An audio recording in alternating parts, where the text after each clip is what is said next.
Bonjour, dans cette vidéo, je vais vous montrer comment mettre une sous-couche étape par étape. Pourquoi appliquer une sous-couche? Elle renforce l'adhérence et la tenue de la peinture de finition. Cela garantit l'opacité maximale de la peinture de finition en bloquant et nourrissant les supports neufs. Avant de commencer, voici la liste des accessoires dont vous avez besoin. Une spatule plate, une bâche, de la bande de masquage, un rouleau spécial mur et plafond 12 mm, un pinceau à bourron, un seau et une éponge, et une grille. Si vous avez des meubles, mettez-les au centre de la pièce afin de vous faciliter le travail.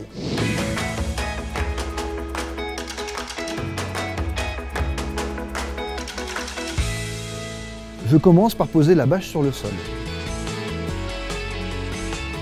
Je passe l'aspirateur afin d'éliminer toutes les poussières qui pourraient s'accrocher. La sous-couche plaque de plâtre peut également s'appliquer sur les enduits de lissage et de rebouchage. Idéal pour préparer la décoration de votre intérieur et compatible avec toutes les peintures de finition. Je pose la bande de masquage. Je prépare mon rouleau spécial mur et plafond 12 mm et mon pinceau à bourron. Je ne les passe surtout pas à l'eau, mais j'utilise un scotch pour bien retirer toutes les fibres non adhérentes du rouleau.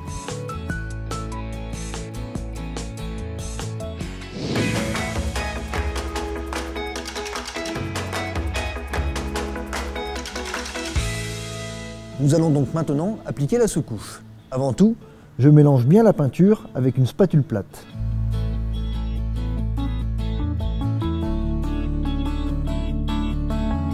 Je place la grille dans le bac.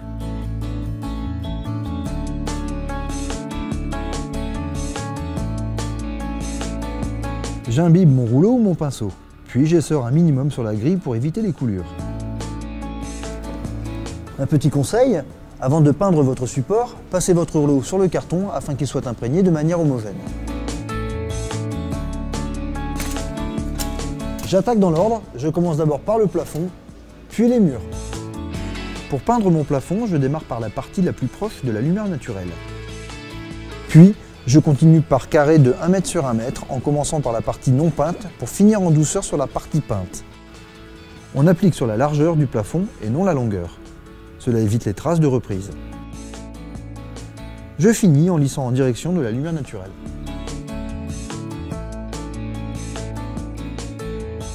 Je démarre par les angles avec mon pinceau rond.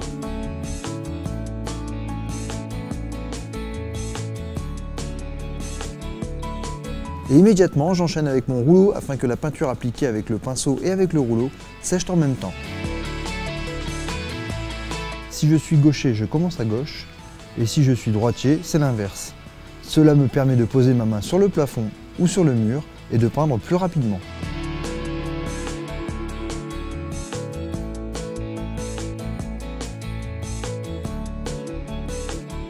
Je peins par bande de haut en bas, puis de bas en haut. Dès qu'il y a des taches, les nettoyer immédiatement à l'eau.